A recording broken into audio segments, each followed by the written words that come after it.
नमस्कार. आपलं नमस्कार. स्वागत आहे आयकॉन स्टील प्रस्तुत बिल्ड आयकॉन या उपक्रमामध्ये. आज आम्ही आलो इस्लामपूरमध्ये आणि माझ्यासोबत आहेत senior engineer Prashant Patil sir, जे आपल्या कारकिर्दीची रौप्य महोत्सव आता साजरा करतात. अर्थात 25 वर्ष त्यांना या क्षेत्रात झालेली आहे आणि जेव्हा एखाद्या व्यक्तीला 25 वर्ष एखाद्या क्षेत्रात होतात, तेव्हा आपण असं म्हणतो की त्यांनी केलेलं सातत्य, कष्ट, मेहनत यामुळेच हा टप्पा त्यांनी गाठलेला असतो. त्याप्रमाणे ते गेले 20-25 वर्ष या क्षेत्रात गव्हर्नमेंट प्रोजेक्ट्समध्ये जास्त काम करतात आणि त्याचबरोबर काही हाय एंड रेसिडेन्शियल बंगलोजवर सुद्धा त्यांनी काम केलेलं आहे. त्यामुळे त्यांचा हा कामाचा प्रवास, अनुभव कसा होता, या सगळ्या संदर्भात आपण बिल्ड आयकॉन या प्लॅटफॉर्मवर त्यांच्याशी गप्पा मारणार आहोत. आपण गप्पांना इथून सुरुवात करूया. ते म्हणजे सर साधारणपणे तुमचा शैक्षणिक प्रवास कसा होता? म्हणजे शाळा कुठली होती, मग कॉलेज कुठलं होतं, सिव्हिल बरोबर. इंजिनिअरिंगकडे येण्यामागची प्रेरणा कुणाची होती आणि तुम्ही या क्षेत्राकडे कसं आला? सर बेसिक वडील आमचे राजाराम बापूला शेती अधिकारी होते. हं. इथं राजाराम बापूला. त्यामुळं कारखान्याच्या तिथं इंजिनिअरिंग कॉलेज चालू झाल्यावर बघूनच इंजिनिअरिंग ला जायचा असा विषय चाललेला. त्यामुळे इंजिनिअरिंगकडे गेलो आणि आमच्या घराबाजूलाच इंजिनिअरिंग कॉलेज असल्यामुळे कॉलेजला इंजिनिअरिंगला गेलो. आणि बघ काय सिव्हिल घ्यायचं कारण बघून पहिल्यापासून वाटत होतं की सिव्हिल आपलं बेसिक शाखा आहे ना, आपण बेसिक शाखेत काहीतरी करायचं. घरचं बॅकग्राऊंड सगळं पॉलिटिकल आहे. त्यामुळे मी पहिलाच असं हे करणार की आपण हे केलंय की आपण करायचं काहीतरी वेगळं, आणि म्हणून ह्या क्षेत्रात आलो खरं तर. हं. पण असं आहे की सगळे घरातले पॉलिटिकल असताना तुम्ही या सिव्हिल क्षेत्रात आलात असं. अं, आणि आताचं कॉम्बिनेशन असं आहे की पॉलिटिकल आणि सिव्हिल हे कॉम्बिनेशन कायम चालतं एकत्र असं म्हणतात. तसं चालतंय आणि त्यामुळं तर ह्या क्षेत्रात आलो. मामा आमचे इकडे बरेच वर्ष इस्लामपूरला नगराध्यक्ष 20-25 वर्ष हं, व्हाईस चेअरमन एक मामा होते. हं, त्यांच्यामुळं ह्या क्षेत्रात आणि कामं इथंच केली. त्यामुळे गेली ती एक 20 वर्ष इकडे केली. हं. आता 5 वर्ष आम्ही बाहेर पडलोय आणि पुण्याला याचं मेट्रोचं सब कॉन्ट्रॅक्ट मिळालं आम्हाला. Very good. हे जे तुमचं ह्याचं कॉलेज आहे, कृषी युनिव्हर्सिटी आहे, हो, ॲग्रीकल्चर कॉलेज. ॲग्रिकल्चर कॉलेजचं कंपाऊंड वॉलचं एक 16 किलोमीटरचं काम आम्हाला सब कॉन्ट्रॅक्ट मध्ये भेटलं. अच्छा, अच्छा. त्यामुळे ते काम चालू आहे. त्यामुळे ते काम संपलं. आता त्यातल्या आतले बेसिक कामं बरीच चालू आहेत. हं, हं, सब कॉन्ट्रॅक्ट आहे. पुण्याची एक विनस म्हणून मोठी कंपनी आहे, हं, हं, ज्यांना 400 करोडचं वगैरे काम मिळालंय. त्यांच्याकडून आम्हाला सबलीड करून मिळालंय. पण हं. आहे पुण्यात सुद्धा आता चांगलं बेसिक आमचं चांगलं चांगलं हे काम चालू झालंय, आहे. चांगलंच बरोबर आहे. काम चाललंय. या 25 वर्षाच्या प्रवासात आणखीन एक टप्पा मला महत्त्वाचा विचारायचा आहे. तो म्हणजे जेव्हा हे शिक्षण घेऊन तुम्ही बाहेर पडला असाल आणि स्वतःचा वैयक्तिकरित्या पहिला प्रोजेक्ट करण्यासाठी थोडा स्ट्रगल झाला असेल. कारण तेव्हा विद्यार्थी असताना कोणी आपल्यावर विश्वास ठेवत नाही पहिल्यांदा सुरुवातीला. बरोबर. तर मग तो प्रवास कसा होता? पहिला प्रोजेक्ट मिळेपर्यंत स्ट्रगल कसा होता? पहिला प्रोजेक्ट कुणाचा मिळाला? कसा मिळाला? त्याबद्दल काय सांगाल? राजाराम बापू इंजिनिअरिंग कॉलेजला शिकल्यामुळं इथंच आसपासच सगळे होते. आणि पहिल्या कॉलेजमधून बाहेर पडल्या आम्ही राजाराम बापू कॉलेजचंच काम मिळालं बघ. सर आमचे असल्यामुळे डायरेक्ट पहिला त्यांनीच काम दिलं आणि कामाबरोबर तिथे ऍडव्हान्सेस पण मिळाले. त्यामुळं भांडवलाचा प्रॉब्लेम आला नाही आणि कॉलेज आज रोजी सुद्धा कॉलेज बरोबर अटॅच आहे कायम. हं. कंटिन्युअस काम, प्रोजेक्ट, नवीन काय तर टेक्नॉलॉजी. त्यामुळं आम्ही सगळ्या कामात एकदम कॉलेजमुळे चांगलं आहे. ओके. पहिल्यांदा स्ट्रगल होता असं नाही, पण हुबाले सेल्सनं आम्हाला भरपूर मदत केली नवीन काम करताना. हं, हं. टेक्निकलला असू दे किंवा मटेरियलला लागलं तर त्यांनी भरपूर मदत केली. बरोबर. आता येऊया या क्षेत्रातल्या काही प्रश्नांकडं. त्यातला पहिला प्रश्न असा आहे, की आता तुम्ही मागच्या 25 वर्षात बघितलं असेल, की या क्षेत्रामध्ये अकुशल कामगार किंवा अनस्किल्ड लेबरचं पर्सेंटेज बरंच जास्त आहे. हो. आणि अशा लोकांबरोबर काम करणं बऱ्याचदा धोकादायक सुद्धा ठरू शकतं. तर तुम्ही कशी ही परिस्थिती साईटवर हाताळता? तर बाकीच्या सगळ्यांचं आणि माझं जरा असं वेगळं आहे. मी अटॅच असल्यामुळं मी गेल्या 28 वर्षापूर्वी जे माझा खुदाईचा कामगार आहे तोच आज आहे.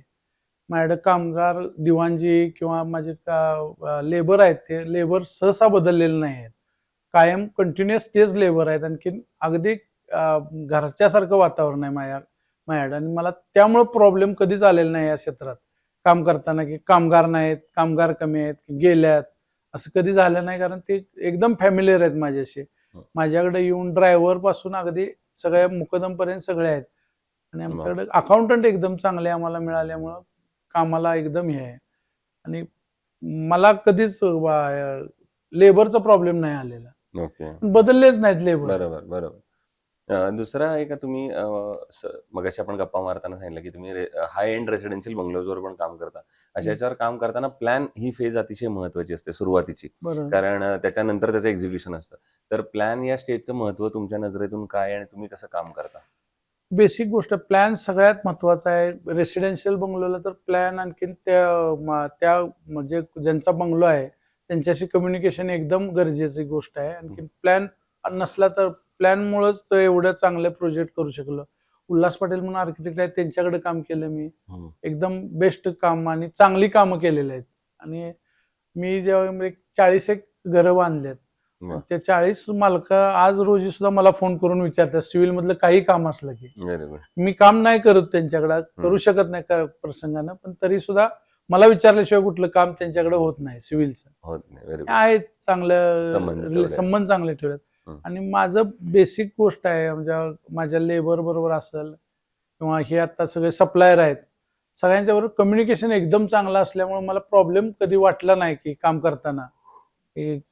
पैसे देण्या घेण्यात असेल, आर्थिक बाजू असेल, कायम एकदम सगळे ओपन असल्यामुळे कधीच प्रॉब्लेम आला नाही. ओके.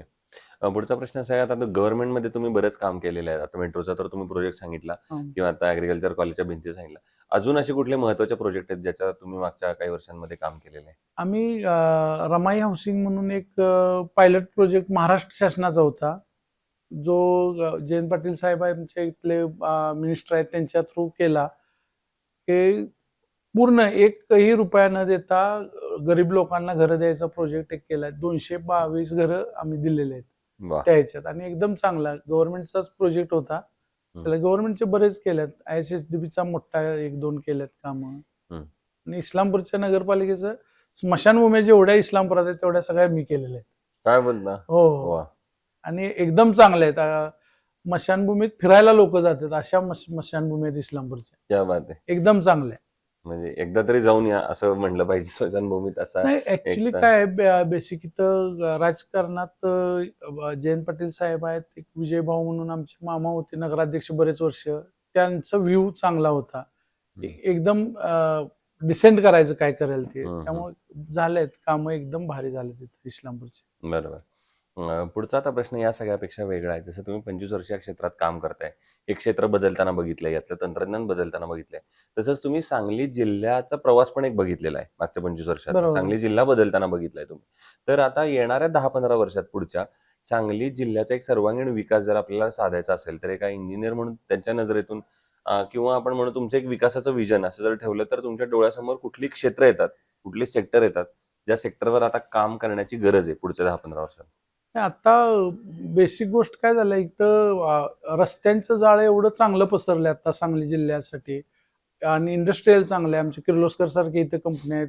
सांगली जिल्ह्यात एकदम डेव्हलप्ड आहे, द्राक्षेसाठी प्रसिद्ध आहे, सगळ्या याच्यासाठी प्रसिद्ध असल्यामुळे इथं डेव्हलपमेंट अजून जोरात आहे. शेतीत डेव्हलपमेंट चांगली झाली पाहिजे आत्ताच्या ह्याच्यात. शेती क्षेत्रात सुद्धा सिव्हिल बरंच येते, कारण त्याचं आमच्या पाईपलाईन्स असतील, काय नवीन नवीन टेक्नॉलॉजी आहे त्याच्यासाठी पण आहे बरंच हे. तुम्ही म्हणला तसं शेती क्षेत्रावर आता जास्त काम झालं पाहिजे, तर मग एक सिव्हिल इंजिनियर म्हणून पुन्हा असं काय वाटतं तुम्हाला, शासनानं काय पावलं उचलली पाहिजेत या शेती क्षेत्रामध्ये? अजून आता आपल्याकडे शार्पडीचं भरपूर प्रमाण आहे आमच्या सांगली जिल्ह्यात. अर्धा बघितलं तर जेवढं पाणी जास्त आहे तेवढ्या सगळ्या भागात आता शार्पडीचं प्रमाण जास्त आहे. काय करून ते शार्पडीच्या प्रमाणासाठी शासनानं काम केलं पाहिजे. आणि शेतकरी एकत्र येऊन ते अंडरग्राऊंड पाणी बाहेर काढणं आणि ह्या गोष्टी शेतकऱ्याला नाही आहे ते शक्य, शासना लेवललाच ते काम झालं पाहिजे. ते झालं तर इथलं दरडोई उत्पन्न वाढेल. इथलं आता पाणी आहे भरपूर, पण जमिनी बाद व्हायला लागल्यात आणि त्या जमिनी बाद पुढच्या 20-25 वर्षात संपूर्ण ते नापीक होतील अशी परिस्थिती आहे. ते काय पण करून शासनानं त्यात लक्ष घालून ते जमीन वाचवल्या पाहिजेत पहिला. बरोबर. आणि अवेअरनेस लोकांना आलं पाहिजे त्या गोष्टीसाठी. दुसरा आता एक अवघड प्रश्न म्हणजे पुढचा, की एवढे 25 वर्षात एकच प्रोजेक्ट तुमचा निवडायची वेळ आली की जो तुमचा आयकॉनिक प्रोजेक्ट असेल, म्हणजे त्या प्रोजेक्टनं तुम्हाला नाव दिली, ओळख दिलं, तुम्हाला काय म्हणतो समाधान दिलं, असा कुठला प्रोजेक्ट होता? इस्लामपुरात व्यापारी संकुल एक 6-7 मी बांधलेत. सगळी व्यापारी संकुल चालू झाली, लोक की त्यात काम चालू झालं बघून एकदम बरं वाटतं. आपण बेसिक गोष्ट जिथं काही नव्हतं तिथं उभारल्यात आणि परत तिथं कामं चालू झाल्यात, लोक गाळे घेऊन दुकानं चालू झाल्यात, त्याचं एक बरं वाटलं. आणि ISSDB म्हणून एक स्कीम केली आम्ही इस्लामपुरातच, की लोक राहायला आले ना, आज रोजी जरी गेलो तर त्यांना वाटते की ह्यांच्यामुळे झालंय. ऍक्च्युली शासनाने पैसे देऊन आम्ही फक्त काम केलंय, पण ते काम एवढं चांगलं झालंय ना, लोक आज रोजी सुद्धा तिथे गेल्यावर मान सन्मान देतात आम्हाला. ओके. आयएसएफडीचा प्रोजेक्ट एकदम चांगला झाला इस्लामपुरात. बरोबर.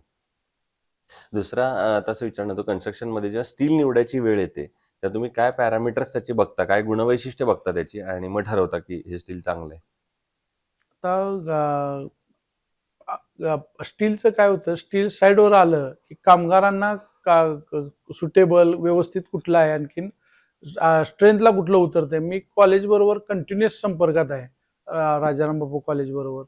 कुठले नवीन काय टेक्नॉलॉजी आली, तुमच्या स्टीलमध्ये नवीन काय आलं, मी एवढे सगळे प्रोजेक्ट केले तर कुठलाही मिक्स डिझाईन न करता कुठलाही प्रोजेक्ट केलेला नाही.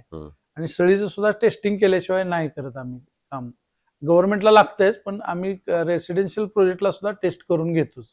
ओके. त्यामुळं आजपर्यंत लिकेज किंवा असले प्रॉब्लेम आलेले नाहीत. आणि 10-15 वर्षांनी जरी त्या घरी किंवा त्या एखाद्या प्रोजेक्टवर गेलं तर आपण केलेल्या कामाची लाज वाटत नाही, अशी परिस्थिती आहे आता 25 वर्षानंतर. वा वा वा. ठीक आहे. आवर्जून हक्कानं बोलवतात लोक.